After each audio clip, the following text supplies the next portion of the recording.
we are inching closer here to what I believe is going to be the biggest move in crypto history, market cap wise, up to the 4236 Fibonacci level, up to the 10 trillion point where everyone thinks that crypto will change the world. What's going on, everybody? It's your boy Jordan Cameron back with another update today. Same thing still remains, guys. Same thing still remains, but I think we are inching closer here, and I'm going to show you guys multiple reasons why. Where if you have patience, then I think you're about to see some of the most explosive gains that you've seen in cryptocurrency. All right, so let's jump on in. All right, so obviously our base case, guys. Our base case is kind of, I feel like the opposite of what the herd is thinking right now. I think the herd right now is thinking, we're about to have a massive crash, recession because of tariffs and because of deflation. And then obviously the Fed come out and we kind of pump. I think we're about to see the opposite, right? And my base case here over the last few weeks has been explaining, as long as we continue to get Bitcoin hold our 50 moving average bands, I don't see Bitcoin and I don't see cryptocurrency in general, maybe besides Ethereum, little poke at Ethereum, go lower. And as long as Bitcoin holds this 50 moving average band, which it has for the past 2 months, everything remains fine and remain in a bull market for crypto. And what I think will end up with this is the biggest move up in cryptocurrency history, market cap wise, from this about 2.62 trillion point up to this almost 10 trillion 4236 Fibonacci extension from our bull market high to our bear market low. Now, why do we think this? Okay, why do we think this? Why do we think that we're inching closer to this? Well, there's a couple different clues, guys. And we're going to kind of go through them here, but just to kind of give everyone who's new an update of why I think this is going to happen. If you look at our previous bull market, right? So from our swing, I'm just going to get rid of our Fibonacci levels here. And if we take our swing high to our swing low, and we simply just go on, put on our, instead of the 702, we add on the 4236 extension. What you'll notice is from the swing high to the swing low, we hit that 4236 extension almost to an exact T at about 3 trillion in the last bull market. Now, if we do the same point from our previous high in 2021 to our low here in 2022, and we just make sure that's exact, you can see that gets us right up to about 10.3 trillion, which I think is also interesting because that 10.3 trillion point, guys, matches up perfectly with this trend line from the 2018 high and our two 2021 highs.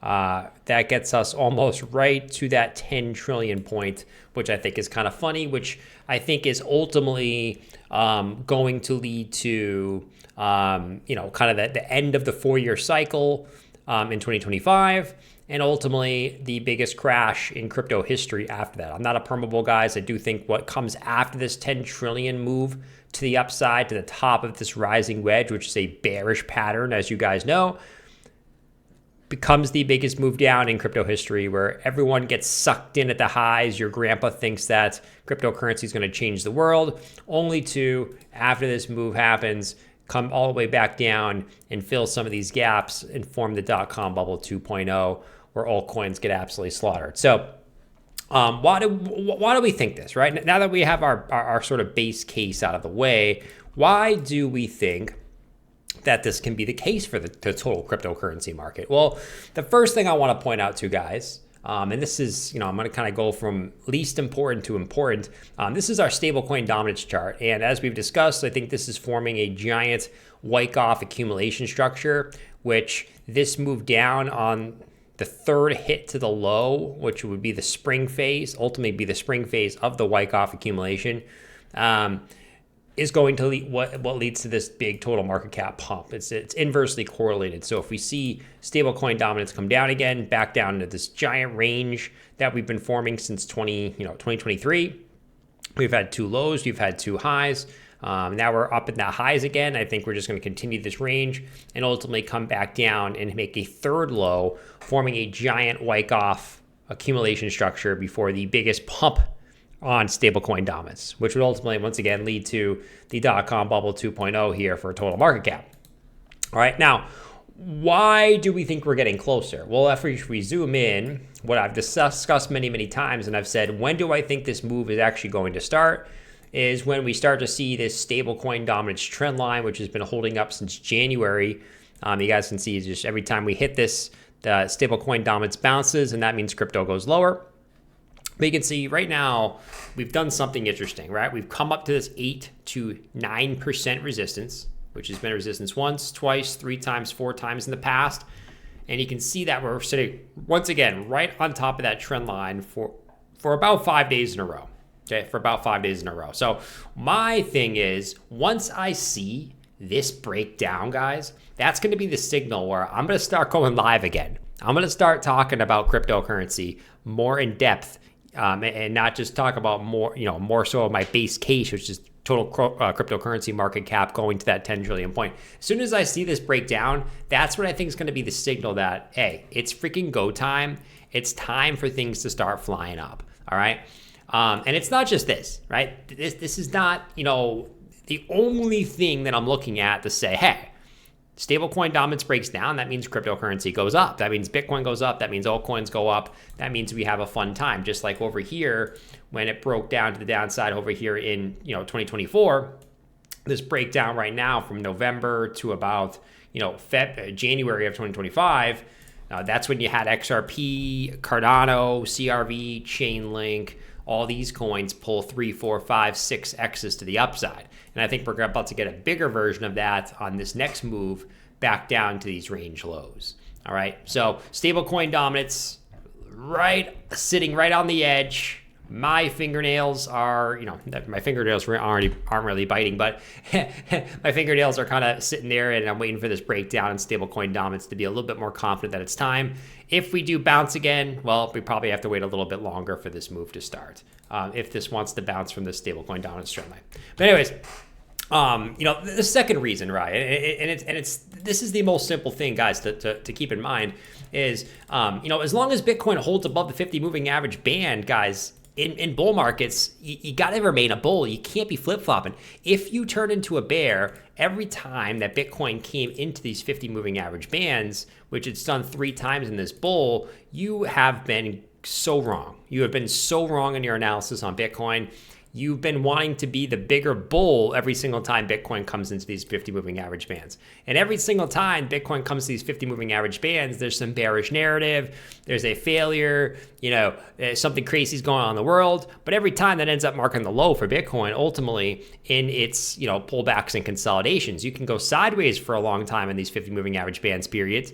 But what you'll notice is, and I've stated this many, many times, is Bitcoin kind of broke this, 90,000 support is, this 50 moving average band will probably be the big support. And as long as we hold there, I remain a bull. And we've done that since about the end of February. Even though the stock market has gotten absolutely crushed, we've seen Bitcoin just continue to hold that 50 moving average band. So my base case still remains, as long as Bitcoin holds that 50 moving average band, I'm ultimately looking for Bitcoin to come up and make a new high, which obviously is the kick driver of the cryptocurrency market. Bitcoin coming up and making a new high is where really it's going to get total market cap to come up and make a new high and get those old coins moving as well. All right. So Bitcoin continues to hold the 50 moving average band. We know this, just going back throughout all the cycles, hold that 50 moving average band when it's broken on a weekly close has been the signal to be like, oh shit, something's different. We're going into a bear. But as long as we've held above in all these previous cycles, okay, if we just go back and look at all these previous cycles, guys, as soon as you broke that 50 moving average band, it was over for a few years. But as long as you've been above, you've been pretty good, right? You've been pretty good.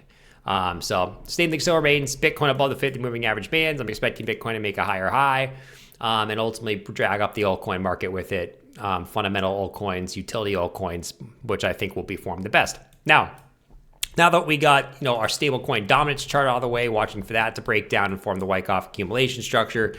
Now that we got Bitcoin holding the 50 moving average bands, what's our third thing that we're looking forward to? And what I think is the most important chart to watch is simply the global liquidity and the Bitcoin and global liquidity correlation, right? And how, if we just kind of look at this whole bull market, guys, Bitcoin has just been exactly correlated to the global liquidity chart. Okay, and you can see right now, guys, look at global liquidity. Look at the amount of money in circulation in the world, absolutely exploding up, right? You got central banks around the world absolutely printing money, injecting liquidity into markets, and you haven't even seen it in the markets. Why? Why are crypto going down? Why are the stock markets going down, but global liquidity is absolutely skyrocketing? Well, there's a lag to it, right? There's a lag of about 2 to 3 months. And for the past 2 to 3 months, you've seen global liquidity absolutely skyrocket. I think it's only a matter of time before you're about to see Bitcoin absolutely skyrocket with this and absolutely shoot up to new highs very, very fast. Okay, because we know on this channel that if you just look at all the previous points, the FTX lows, global liquidity pumps, Bitcoin pumps, global liquidity goes down, Bitcoin goes down. Global liquidity goes up, Bitcoin goes up. Global liquidity goes sideways, Bitcoin goes sideways. Global liquidity goes up, Bitcoin goes up. Global liquidity goes down, Bitcoin goes down. Global liquidity has been going up for 2 to 3 months. I bet Bitcoin is about to go on that ride as well, guys. All right. So once again, we put everything together.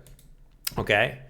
We put together our theory of the 4236 extension for the total cryptocurrency market cap falling, creating this giant rising wedge, which will get everyone sucked into the highs before absolutely rug pulling absolutely everyone thinking that cryptocurrency is going to change the world, which I do think it eventually will, just not yet. You get everyone sucked in, you get everyone absolutely wrecked, and eventually what comes from that is the actual cryptocurrency bull market, where the strong projects, the things that actually get used in the real world, actually go on their own bull market, and all the crap, memes, meme coins, useless coins all go to zero, while the good stuff all goes up eventually. But now that we got our base case down, watching stablecoin dominance for that breakdown to the downside, my fellas.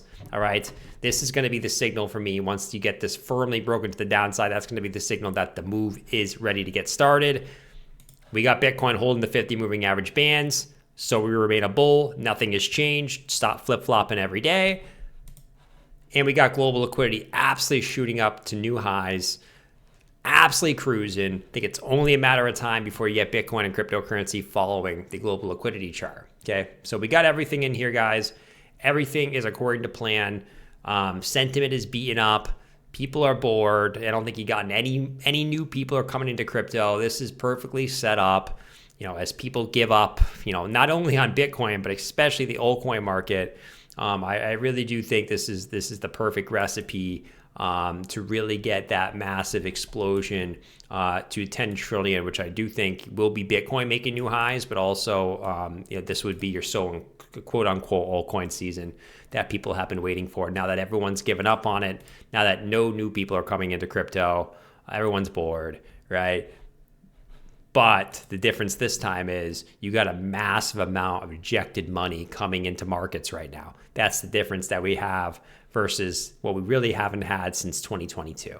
We had a little bit of it here in 2024, and you saw what XRP did. You saw what Solana did. You saw what Cardano did. You saw what CRV did. You saw what HBAR did. This is an even bigger move on global liquidity right here. So I think we're about to see once again this Wyckoff accumulation play out for stablecoin dominance, which is going to lead to this on total market cap. Crypto will change the world until it won't, until it will. I think we got the recipe for this, guys. All right. So once again, if you enjoyed today's video, it's been your boy, Jordan Camerand. I think we're right on the verge of this, guys. I really do think we're right on the verge of this. We may have to bore people out for a little bit longer, but I think we're right on the verge of this move. I can smell it. I can smell it. All right. So if you enjoyed today's video, make sure you smack the subscribe button. Let's get to 82,000 subscribers. Can we do it? 82,000? We've been killing it, man. Appreciate everyone new, especially who's been coming in here. Everyone have a great day. As soon as we see this stablecoin dominance chart break to the downside, guys, you will be seeing a live stream from me because I will be naming that live stream. It is time to rock and roll. And we're knocking on the door. We're knocking on the door, my guys. All right. So I'll see you in either tomorrow's video or tomorrow's live stream, depending on what we get. Catch you guys later. Peace.